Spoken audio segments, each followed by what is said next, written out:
the moment is not at all lost on Jalen Carter and Jordan Davis. They understand what is being asked of them by this organization.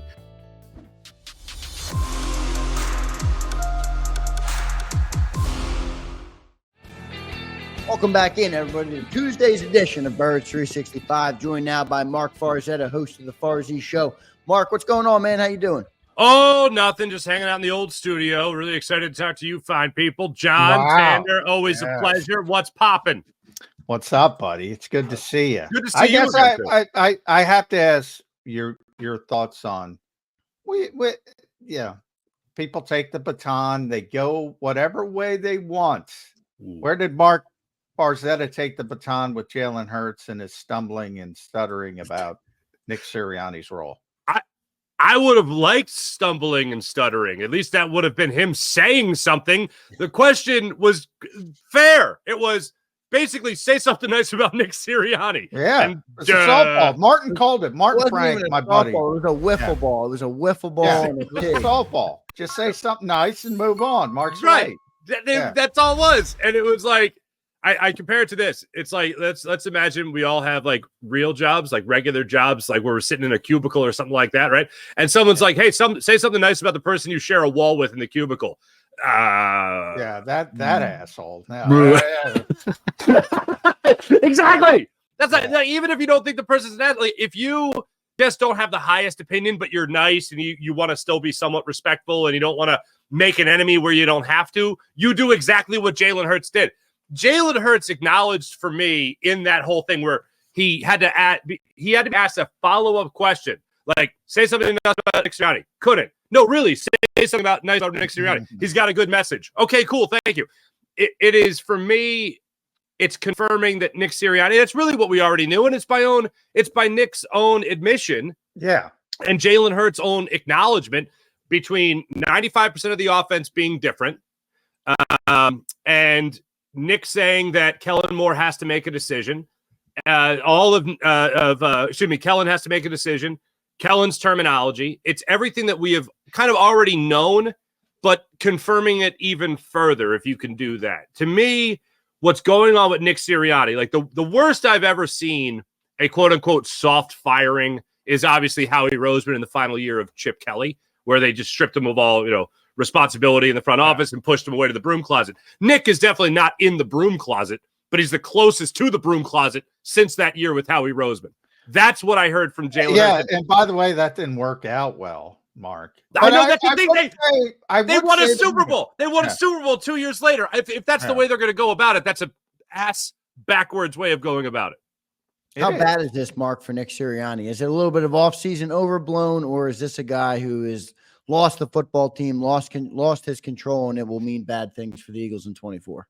John, you and I know have talked about this in the past. You like the term CEO head coach. I still go with regional manager head coach. Regional manager. I can't go. I'm not busting him to assistant to the regional manager, but I am making him regional manager. Well, I will say the Howie comp, the one thing about Howie, which I don't know people know, but I say it all the time. While Howie got exiled to the other side of the building, right, he also got a raise and a better job title. Now, don't get me wrong, it was still bad from Howie's perspective because Howie loves personnel and Jeffrey knew he was taken away. But he still loved Howie and he didn't want to lose him. He actually gave him more money. He gave him a raise. Now, if the Jets came calling, another team came calling to be a GM, would Howie have left? Probably, but he got a raise. With this situation with Nick, I think it's about keeping his high-paying job, and I don't like the situation. I think he saw it as a political animal and said, if I go into this office after that collapse to Jeffrey Lurie, and I say, Doug Peterson it, and say, oh, I won 29 of 32 games. Give me a mulligan. I need Brian Johnson back. I need Alex Tanney back. No scapegoats. I think he's out the door. I don't think that was I don't think that was Jeffrey Lurie saying you have to fire these guys. I think it was Nick being politically savvy and realizing he had to do something else to keep his job. Mm-hmm. Absolutely. It's not a good situation, Mark. Yeah, Nick Sirianni being out on the street after this year doesn't immediately get a job. But if Nick Sirianni sticks around for another head coaching year at least, and this Eagles team does well, then that obviously is going to open some more doors for Nick Sirianni down the line. So he did the smart thing. I don't fault him for doing that. My issue, Xander, in terms of your question about how much this has me concerned, if Nick Sirianni came in at this level of power and sway, then I wouldn't have that much of a problem. But since we have seen this diminishing responsibility of Nick Sirianni since he's been the head coach, that is concerning. I mean, you're talking about a guy that came in as the head coach and play caller, quickly realizing play caller's a little much. I'm going to back off of that. And it worked out. He gave it to Shane Steichen. Shane Steichen flourished in the role. It was a little alarming to me that a lot alarming to me that going into last season, Nick Sirianni, even with Brian Johnson. Now, Steichen, of course, not exactly the most experienced of play callers coming into the position last year. Brian Johnson, literally no play calling experience at the NFL. And Nick Sirianni still thought it best to have that off his plate and in the hands of Brian Johnson. And when the opportunity presented itself down the line to maybe make a change when it came to offensive play calling, when the reports were coming out by our own friend Derek Gunn there about whether or not this offense was becoming predictable, he stuck with Brian Johnson and made the change defensively. That doesn't make any sense to me. And now we're going from, forget about game planning, it's all Kellen Moore. So I hate to refer back to the old cliche that we've all been talking about this offseason. What is it you say you do here? What is the role of Nick Sirianni? Is it just giving messages to this team? Is it just making them pull focus? Does this team have two head coaches, one of the offense, one of the defense, and a guidance counselor in the middle? Like, what does he do with this Philadelphia Eagles team? And that, to me, is the concern. Is he, as long as he stays out of the way and is there to play maybe good cop when Vic Fangio is being looked at bad cop, whatever case might be, then I could see him helping the team. But even that, I feel, is a stretch. To me, it's going to come down to these coordinators and how good a job they do with this offense and defense. Yeah, well, now, Xander and I talked about this, so I want to throw it at you, Mark. The idea of a play call, it drives me insane, to be honest. And let's use Shane as an example, because obviously there's a lot of revisionist history. When they changed play callers, when Nick changed play callers and gave it to Shane, nobody knew, if you remember. Right. Not so much later. Yeah. And still after, when we finally uncovered it and reported it, people assumed they made the change after the Raiders game. The Raiders game would be the famous Nick got the flowers thrown at him. And everybody's saying he's got to be. And then the next week was Detroit, and they destroyed the Lions at Ford Field. Different Lions, team lines are great now. They were not great then. They destroyed the Lions, and everybody thought, oh, that's when Shane took over. It wasn't. It was the next week against the Chargers. They actually lost that game, and then they took off and made the playoffs with Shane Steichen as play caller. Mm-hmm. But my point of bringing that up, Mark, is nobody knew. If it's that different to all these people, all these play calling people, if it's that different, how could you not know? Right. How could you not know? It's the most overblown thing in sports, play calling. It's about execution. It's about teaching. Don't get me wrong. Shane was very good. I would say with the callback, Shane would set people up. He'd use something in the first quarter, then go back to it in the big spot late in the game, maybe pull them a little bit. There's a little bit of feel for it, and he was great at it. But, boy, people do not judge play calling. They judge play results. I was just going to say, and I know you and I have talked about that plenty of times in the past. This is a situation where I agree with you, and I agree with that statement. And generally speaking, that is correct. Most people will talk about the result. They won't talk about the philosophy behind the result, whether or not it was luck, whether or not it was actually something that was beautifully engineered by an offensive mastermind, or whatever the case might be. Right.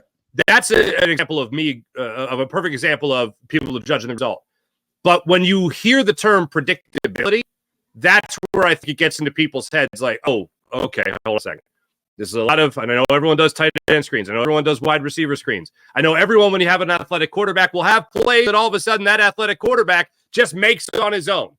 But when you see it at the clip that you saw, especially at the end of this past season, it goes a little bit more beyond result, and it goes more into the idea behind it. Devontae Smith blocking for who was Kenny Gainwell, where Devontae Smith got hurt. Yeah, but still, the play didn't go for anything either. So, like, that's something that I think a lot of people look at and go, okay, I understand you're going to run bubble screens, tight end screens. Why not get the ball in the hands of somebody who can make a play and somebody who can actually make block? That's I think a lot of people. I would say there's plenty to criticize. Don't get me wrong. Anybody who knows me, you know me well enough, Mark. I hate the bubble screen. It's the worst play in the history of sports. They should bar it from the game. It is so aesthetically unpleasing. Might be headed that way. I hate everything about it. Mm-hmm. But that's a perfect, and I always go to the Seattle game, but that a bubble screen is a perfect example. Typically, that's not the play call. Typically, the quarterback goes up and wide receiver screen. I'm talking about. Yeah. They go to the line of scrimmage. Yeah, they check to it because it becomes a math equation. Oh, we got an extra man in the box. We're going to throw it outside. Extension of the running game. Mm-hmm. It's not even a play call, and you're judging the play call. It's a stupid play. I hate it, but it's not even a play call. I'll put it to you like this. One of the things that I would talk about a lot last year, especially when it came to play calling and results of the plays and all that stuff, was kind of this like quad O blame when it came to the plays being run by the Philadelphia Eagles, whether it was called or it was just run. And you talk about Jeffrey Lurie and analytics, you talk about Nick Sirianni's input, Brian Johnson, and then what Jalen Hurts feels comfortable doing, and Jalen Hurts is going to check down to when he's seeing what's in front of him. Maybe he doesn't like what he sees, or he just doesn't understand what he sees, and he checks down to that play. And the reason I bring that up is because by the admission of Shane Steichen and Jalen Hurts in Jalen Hurts' incredible runner-up MVP season, and the Eagles are going to the Super Bowl, they talked about how that has become a comfort zone play for Jalen Hurts. And that's not a good thing, because if you're going to that many screens, then that shows either you don't know how to beat what's in front of you, or you don't recognize what's in front of you that the defense is presenting. So that's something that I'm hoping Kellen Moore is helping the transition with, to kind of expand the comfort zone of Jalen Hurts, so he doesn't have just one or two plays that he goes to that he feels like, okay, this will get me 3 yards, this will get me 2 yards, whatever it might be. And I'm hoping that's what this offense is doing now with the new coaching staff. Farzy, let's move on from Nick Sirianni. I'm done talking about him today. I got to be honest with you. What else did you take away from minicamp last week? We learned a lot from the brief amount of time we had, but yeah, we did learn. I always say to John, I like when you guys go down there. We do get some stuff, whether people like to joke about it or not. What did you take away from what you saw from minicamp last week? Keely Ringo shouting, "Don't forget about me." That's what I kind of took away. But at the same time, here's what's great about it. And if Howie Roseman went into this offseason, which he did say he did, if he went into this offseason looking for competition at the cornerback spot, oh, they got it. Number one, Keely Ringo coming out and saying how when he was asked the question about drafting 2 corners at his position after having a decent rookie season, of course, and coming on strong, especially late when the Eagles needed somebody to come on strong. Hey, what was your feeling about drafting 2 corners, 2 guys that are looking to take your position here with the Eagles to add to the competition? And he said a greater chance for competition and a greater chance to get better. That's all I want to hear. Just that type of mentality I love. Also talking about him blanketing receivers, Quenyon Mitchell staying stride for stride with guys, Cooper DeJean doing his thing, just missing dropping a potential pick 6 in practice. You know, all that is music to my ears, that you're going to have stiff competition at the cornerback spot. That's number one. Number two is the moment is not at all lost on Jalen Carter and Jordan Davis. They understand what is being asked of them by this organization. With Fletcher Cox, not just with Fletcher Cox not being there, but the most shallow the interior defensive line has been for me in recent memory. To come in here and be those dominant players, to come in here and get numbers that will rival Fletcher Cox, get numbers that will rival Javon Hargrave. Like, get numbers like that, whether it's Jordan Davis eating up a double team or Jalen Carter doing it, somebody getting a little bit of pressure in the face of the quarterback, or somebody being able to plug the run, trying to go up the middle. opening up stuff for Josh Sweat on the outside, Bryce Huff, stuff like that. The moment is not lost on Jalen Carter and Jordan Davis. Everything we've said, everything the fans have said about them going into this offseason and now in mini camp and approaching training camp, they understand what this organization is asking them to do. And I love that. The same thing can be said about Jordan Mailata's comments about Jason Kelce. Maintaining the standard set by guys like Jason Kelce is something that is not just walking out of the offensive line room as Jason Kelce goes into retirement. These moments are not lost in these players. They want to continue to carry that banner throughout their own careers. Yeah.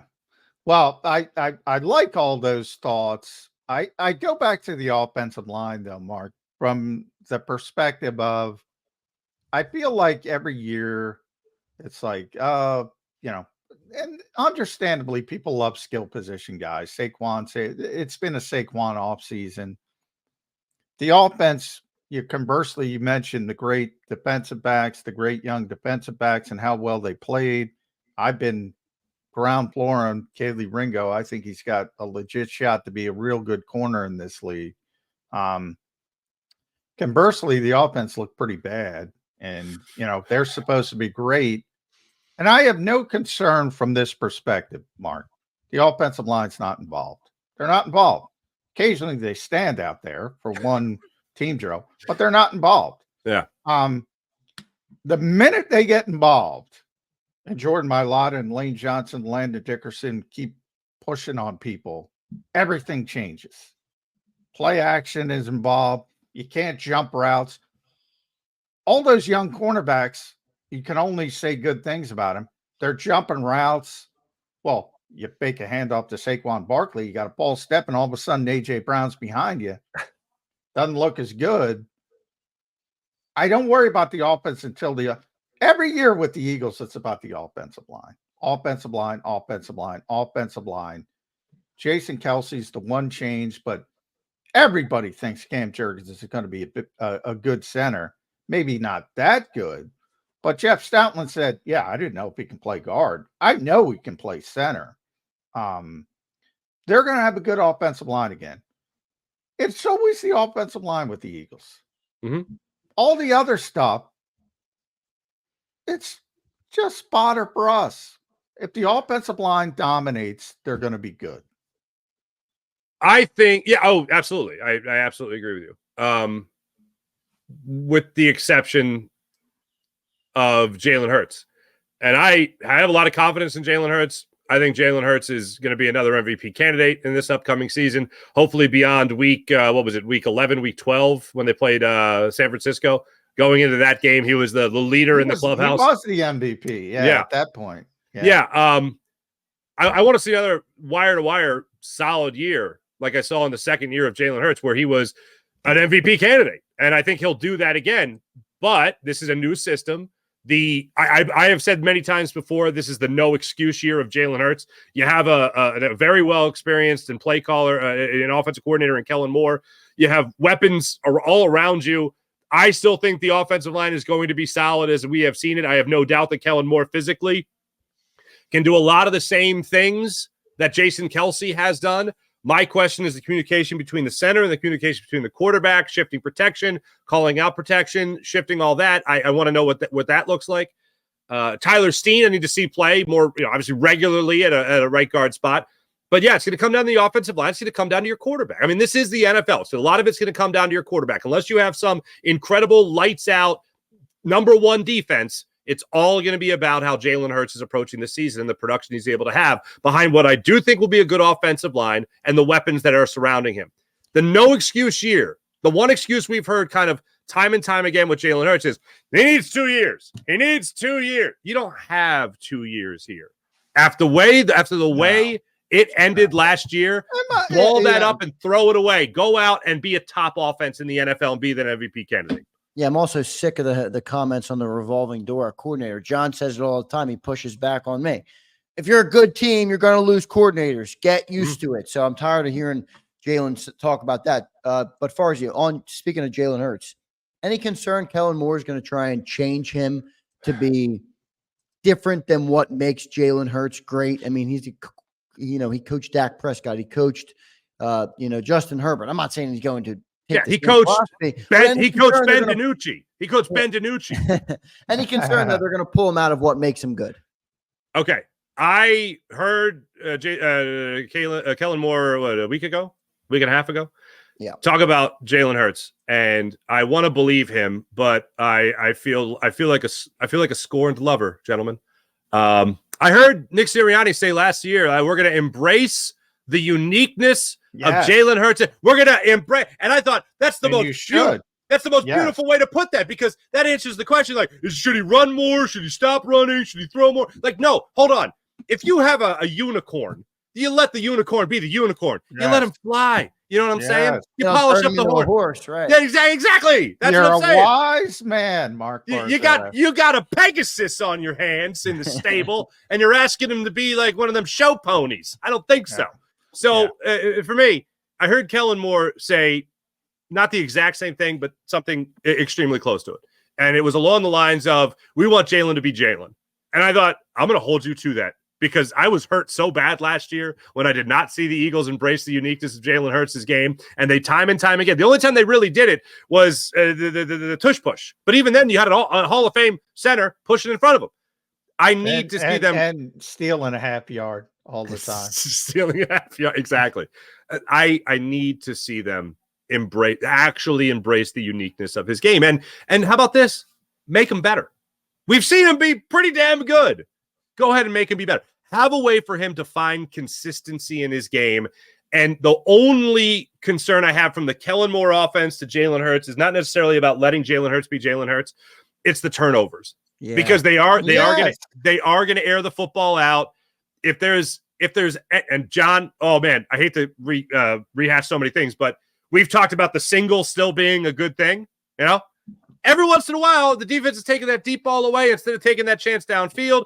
Where's the check down? Put the ball in the hands of Saquon Barkley. He could be a home run hitter catching a ball at the line of scrimmage. He can do that.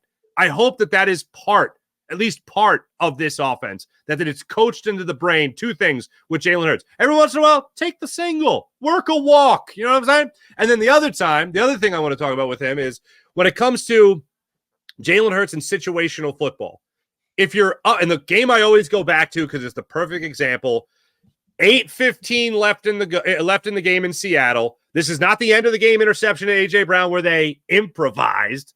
This is the 8:15 left in the fourth quarter. You're up 4 points, 1st and 10, and he throws down the middle of the field to Quez Watkins. It gets intercepted. That's not on Quez. That's on Jalen. That's a poor decision to make in the fourth quarter of that game. Put that kind of instinct into Jalen Hurts' head, and I think this will be a much better season as well for the Philadelphia Eagles. Yeah, I with Jalen, we don't talk about Jalen that much.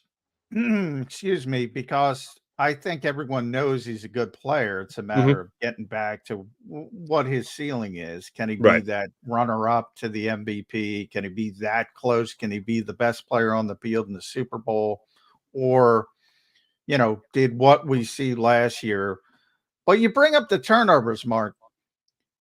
To me, there wasn't much difference between Jalen Hurts in 2022 and Jalen Hurts in 2023, except the turnovers. He had, now I think it was a little banged up with the knee, and that limited some of that uniqueness. But at the end of the day, he still had whatever it was, 15 rushing touchdowns. He had more rushing touchdowns last year than he had the year prior. He's got 28 over 2 years, I think. The numbers are phenomenal, but he turned it over too much. And he has a history. Some of those things are random. Coaches don't like to admit it. You have to look at every one. But like the interception in Seattle, that's awful. The interception against the Jets at the end, awful. Oh, yeah. Those are all Jalen Hurts. On the other hand, the mesh point, Kenny Gainwell screwing up the mesh point ain't Jalen Hurts' fault, but it's on Jalen Hurts' resume because they always give that to the quarterback. He has always said one more thing, Marc. He's always taken care of the football until last year. If that goes back to normal, I think you're fine. I agree. That's the culprit. That's the culprit. You don't turn the football over with this offense, especially this is going to come down to giving the other team opportunities to score. And I know that sounds like the most basic thing you could say, but really, you look at last year, I would say a lot of things went wrong at the end of the season, but one of the things that made those games so close, and the Eagles being one of the playoff teams with the worst point differential in the league, that's why it was so close throughout the season. That's why in 2022, you had 6 games that you won by 10 or more points. Last year, you only had 2. So that's not exactly you controlling a game from start to finish. You continued to give opportunities to the team. Some of that to other teams. Some of that also comes down to the situational football, whether it's throwing the ball downfield to A.J. Brown against the Commanders and later having to just squeak out that win against the Commanders in overtime, or that's the Seattle game that we've referenced already. Situational football is going to become a big deal and giving the other team more opportunities to score. Turnovers obviously do that. That's why when you win the turnover battle, generally speaking, you win the game. Yeah. If they can coach that into Jalen Hurts' head, they're going to be a lot more successful. Jalen Hurts is just, I don't want him to be, I mean, there's a reckless abandon and then cautious and scared. Like, where do you want him? You know what I mean? I just want him to be smart. That's it. 2021, he had 11 turnovers. 2022, he had 8. 2023, he had 20. Right. So, if you go back to 8 is phenomenal, but even if you're 12, 13, I think it's a completely different team. And oh, by the way, they still won 11 games with all those turnovers. You know, it was 2 years ago, I think, Dak Prescott had 15 interceptions, and Eagles fans were saying, start. And by the way, he only played 12 games that year. The whole joke was, who led the league in interceptions and missed 5 games? Dak Prescott and C.J. Gardner-Johnson. C.J. missed 5, led the league in interceptions. Dak missed 5, led the league in interceptions. Jalen had 15 in 17 games last year, which ain't good in the modern NFL. But his history says, and Dak did, that's why I bring up Dak regressed back to his mean, which is he typically takes care of the football. I think that happens with Jalen Hurts this season. I optimistic? No, I mean, I think that's very realistic. I feel like that's a good way to look at it. The other side of it is that they do try to air it out too much. And that's where he might not be ready to take that next step in terms of so much dominant passing in a Kellen Moore offense. But if Kellen Moore can get it right between the ears and the communication right between the ears with him and Jalen Hurts, and Cam Jurgens is helping out on that offensive line, I don't expect him to be on the level of Jason Kelce as far as that goes in the communication and the respect that it might go between Kelce and Hurts as it would for Hurts and Jurgens in this case. But if all that comes together, which is why you get these workouts into the offseason, it's why Jalen Hurts is in the building getting this extra work in. It's why you're seeing the social media pics, and people might laugh at it, but there was a question as to whether or not Jalen Hurts and Saquon Barkley were going to be using the RPO under Kellen Moore. And one of the first things the Eagles put out on social media was them working on the RPO. So that's all things that I think will come together nicely by the time training camp breaks and the regular season gets underway. It's not going to be easy. They're going to have to work hard at it. Kellen Moore is going to have to understand how he's going to coach up this new team and his new quarterback. Realizing that he's very different from Dak Prescott and being able to go out there with the right stuff between the ears to go out there and execute and do it with great regularity. Yeah, I think it's going to be, I think you're right. I think that's the biggest thing that the Eagles offense did for this season is Jalen Hurts. And to your point, the turnovers. Before I let you go, one more question. How confident are you feeling in the defense going into this season as compared to how you were last year? I think there's been a little bit of hype with the Vic Fangio and the young corners and all that stuff. Feeling good about the defense? I feel better about the coordinator. Yeah. I mean, last year, people a non-Greek god of defense. I can't say Greek god in front of Marc because he's not Greek. It's more. He's one of them Italians, as some people might say. Italian god doesn't sound as good. The Roman god. You say Roman god. He just stole him from the Greeks anyway. Same thing. Anyway, Zeus, Jupiter, whatever the case might be. So I think that's the right correlation. But anyway, I like Vic Fangio being here. I'm in favor of Vic Fangio being here. I love that everyone's saying the glowing things about Vic Fangio being here. But people so quickly forget we were hyped going into last year. Oh, yeah. I mean, well, because Gannon was an idiot. Gannon's got to be better than Jonathan Gannon, Mark. It can't be worse.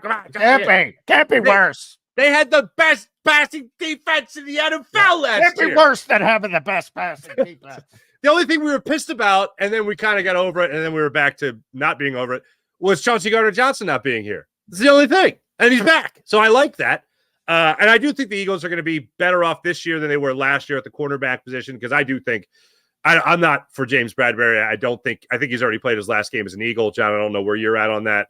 Yeah. But I don't forget how hyped I was going into last year, because James Bradbury was the victim going into last year. He gets called for a holding in the Super Bowl. Oh, he causes the game. Yeah. It's a little different this time around after the way last season ended for James what Bradbury. I think is funny, because Sean is a direct disciple of Vic, obviously. Vic loves Sean Desai. And Sean would do all these crazy things, and like moving Bradbury to the slot, and we'd say, hey, what the hell's this guy doing? And Vic comes out and he says, yeah, I'd like to throw a lot at people early and see. And everybody's, all right, do what you need, Vic. Yeah. That's the exact same thing as Sean Desai, but we're like, well, it's Vic. Well, you understand there's probably a method to the madness in a guy like Vic Fangio. You know, I think guy like Sean Desai, you're like, meh, what's this guy There was know? a method to his madness taught to him by Vic Fangio, but he didn't have the cachet to pull it off, is what I'm trying to say. Sure. Vic, no one questions Vic. Yeah. No. Well, we all had a math teacher in our lives. It doesn't mean we were all mathematicians. You know what I mean? Well, that's true. That's true too. That's that Temple education. Well done, Mark. Thank you very much. Graduated in 4 years. Very proud of that. Yes. Great stuff, Marc Farzetta. Thanks for joining the show, man. We'll talk to you soon. All right. Oh, always a pleasure, fellas. See you. There's Marc Farzetta joining us on Birds 365. Good stuff, as always, from Marc Farzetta. Does a great job. Make sure you listen to the Farzy Show, 6 to 7 a.m. every day, Monday through Friday. So great show there. Johnny Mac, another show in the books, Tuesday edition. Nick Sirianni, heavy again. Maybe we can move on from this. I don't know. Yeah, that's going to be the story. I know it is. Yeah, it's going to be the story. And the disconnect with the quarterback. Is there a disconnect? And blah blah. And, hey, the Eagles created this. This is a self-inflicted wound. That was, easy plaudit. Oh, he's doing a great job. That's it. Doing a really good job, and throw a couple other platitudes on there. It's been tremendous. He's still engaged. Still leading us well. Now he's more involved with other aspects of the football team. Bang. End of it. End of sentence.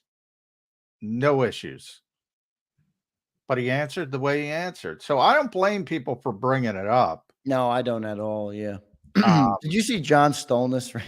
He wrote something about it. Boy, it was funny. He's like, what Jalen Hurts could have responded. And he gave 3 of the easiest responses Jalen could have given, and they were easy. I mean, they were one sentence easy. Yeah. And it just showed how much Jalen really did avoid kind of going there with Nick, which I do think is interesting. I mean, look, I don't want to talk about it, but we're going to be talking about it for sure. Yeah.